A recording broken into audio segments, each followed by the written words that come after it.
Correction des derniers exercices de la semaine et donc de la séance numéro 4. Question, est-ce que 471 est divisible par 3? Il faut le tester, cette phrase, pour s'apercevoir si elle est vraie ou fausse. Donc je vous rappelle que pour savoir si un nombre est divisible par 3, il faut additionner les chiffres de ce nombre et regarder si le résultat est dans la table de 3. Donc ici, si on additionne les chiffres du nombre, on a 4, 7 et 1. 7 et 4, ça fait 11 et 1, ça fait 12. 12 est dans la table de 3, donc c'est vrai, 471 est divisible par 3. Donc là, on a la même phrase, 135 est divisible par 3, donc on va appliquer le même critère. 5 et 3, ça fait 8 et 1, ça fait 9. 9 est dans la table de 3, donc c'est vrai. Est-ce que 150 est divisible par 4? Pardon. Alors, pour s'apercevoir si un nombre est divisible par 4, il faut regarder le nombre formé par les deux derniers chiffres. Ici, 50. Est-ce que 50 est dans la table de 4? Eh bien, non. 50 n'est pas dans la table de 4. Donc du coup, là, c'est faux. Est-ce que 55 032 est divisible à la fois par 4 et par 3? Donc on va d'abord tester pour savoir s'il est divisible par 4. Donc on regarde ici, on a 32. 32 dans la table de 4, c'est 8 fois 4. Et donc pour tester s'il est dans la table de 3, on va faire la même chose. On additionne les chiffres du nombre et on regarde si le résultat est dans la table de 3. Donc ici, 5 et 5, 10. Et 3, 13. Et 2, 15. 15 est dans la table de 3. C'est vrai. Enfin, 9453, est-ce qu'il est dans la table de 3 et de 9? Donc je vous rappelle que pour être dans la table de 3, c'est ce qu'on vient de voir, la somme des chiffres est dans la table de 3, et pour être dans la table de 9, c'est la même chose, il faut que la somme des chiffres soit dans la table de 9. Donc on calcule la somme des chiffres. La somme des chiffres, ça nous donne, donc 9 et 4, ça fait 13, 13 et 5, ça fait 18, 18 et 3, ça fait 21. Donc 21 est bien dans la table de 3, c'est 3 fois 7, mais n'est pas dans la table de 9, donc la phrase est fausse. Voilà pour le numéro 20. Ensuite, numéro 22, donc même principe ici, il faut faire des petites croix pour savoir quand un nombre est divisible soit par 2, par 3, par 4, par 5 ou par 9. Donc je vous rappelle que pour être divisible par 2, il faut que le nombre soit pair. Pour être divisible par 3, c'est un critère qu'on a déjà vu ici. Pour être divisible par 4, critère déjà vu ici.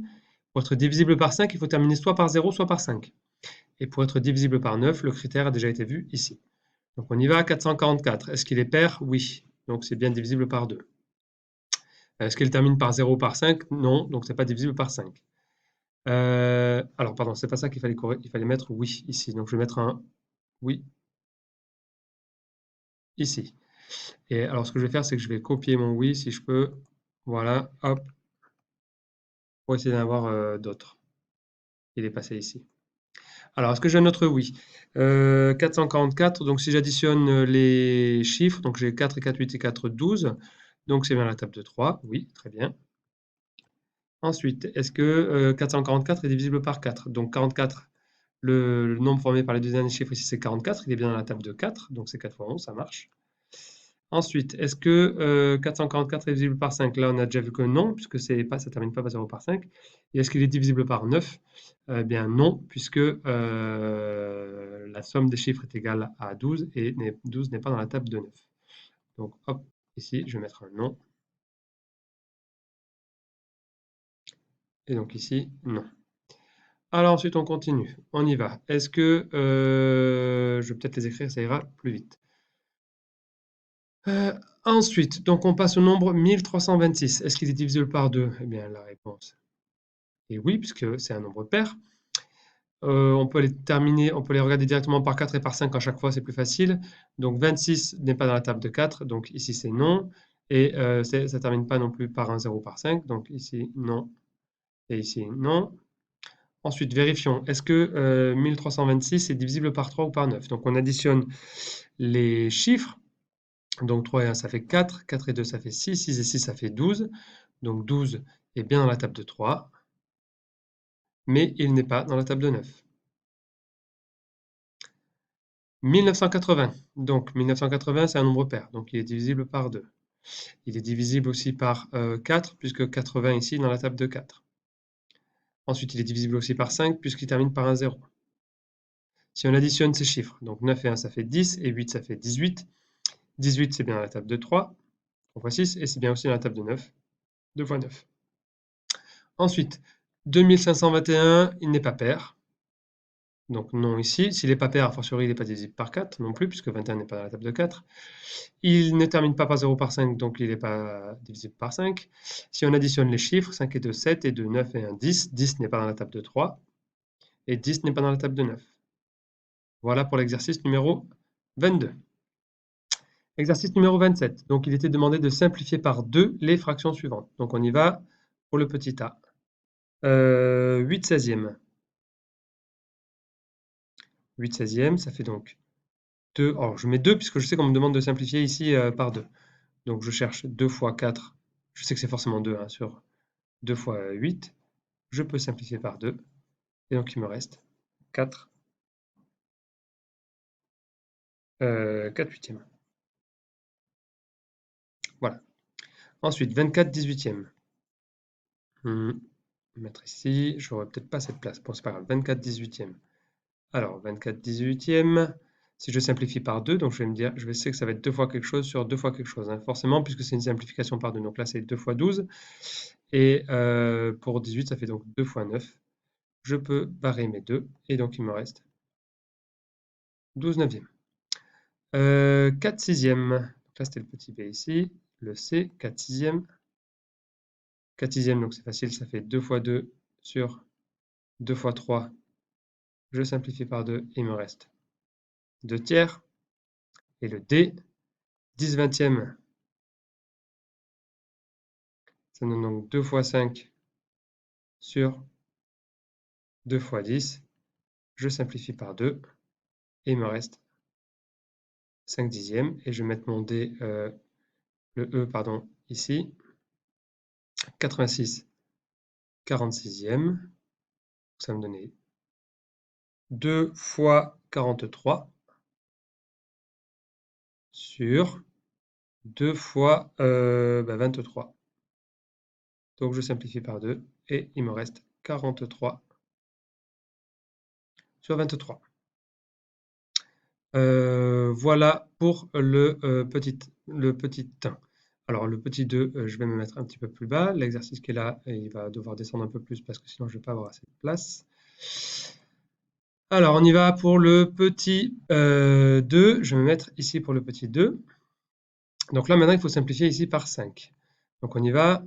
10 sur 25. Ça va me donner 5 sur... Voilà, je prépare mes 5 ici, puisque je simplifie par 5. Donc 10, c'est 5 fois 2. 25, c'est 5 fois 5. Je peux simplifier par 5 et il me reste 2 cinquièmes. Le suivant, on a donc 35 sur 40. Ça va me donner 5 fois 7 sur 5 fois 8. Je simplifie par 5 et donc il me reste 7 huitièmes. Le C, 50 sur 15.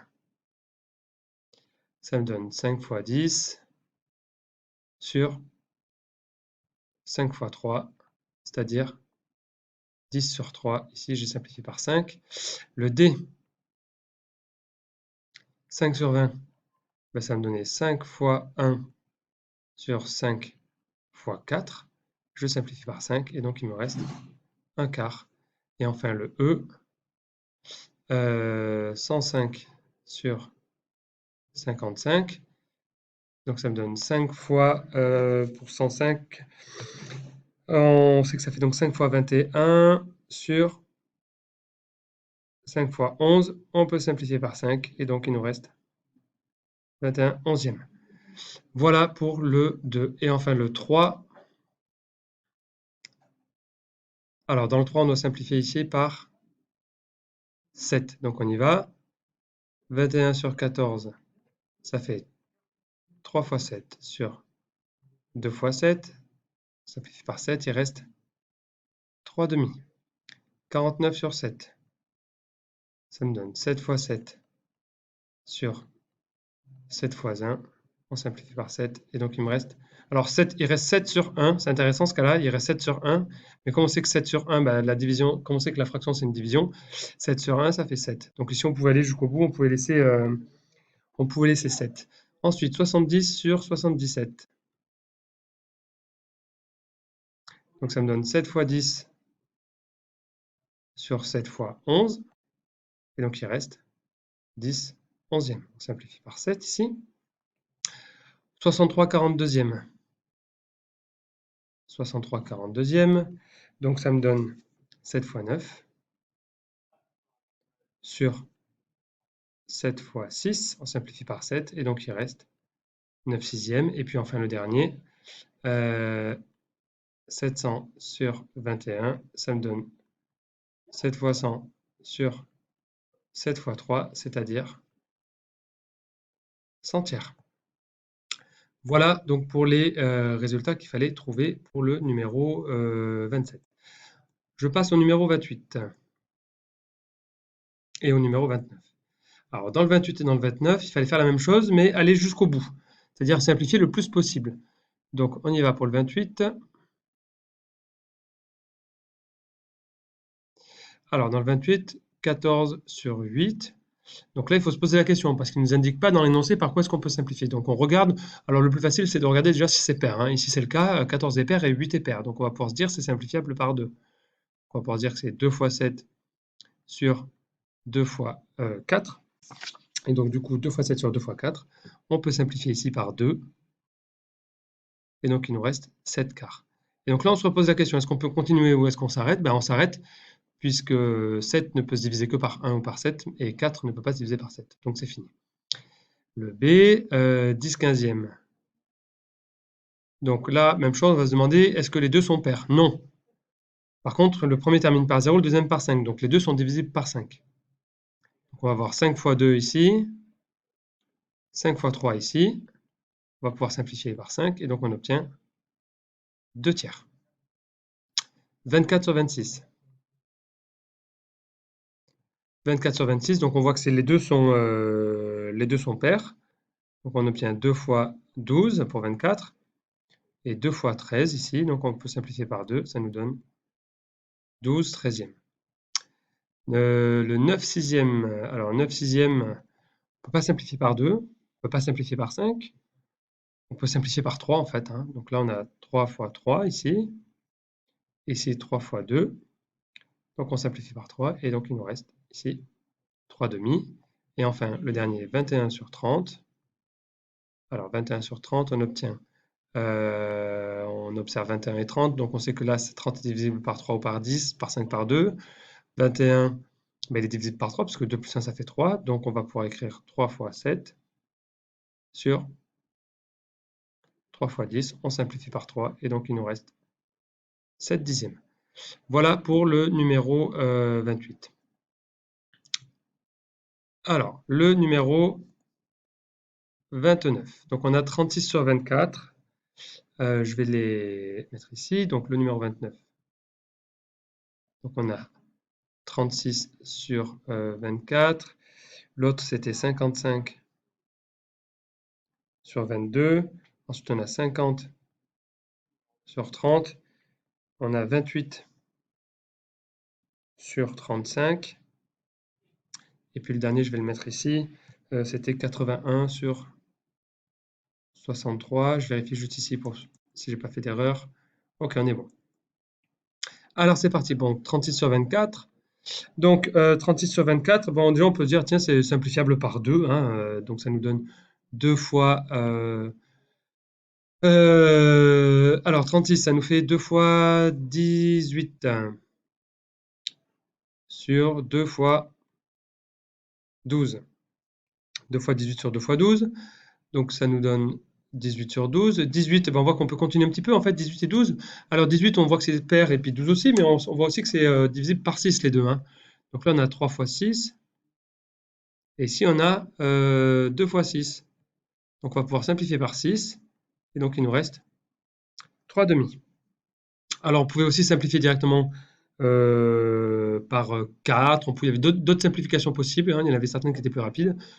On pouvait simplifier également par 12, puisque 3 fois 12, 36 et 2 fois 12, 24. Mais l'idée, c'est de toujours obtenir ici 3,5 à la fin. C'est la fraction irréductible. Ensuite, 55 sur 22. Alors, quand on a deux fois le même chiffre ici, c'est facile, c'est dans la table de 11. Donc, ça nous donne 5 fois 11 sur 2 fois 11. Donc, on peut simplifier par 11 et il nous reste 5 demi, qui est donc irréductible.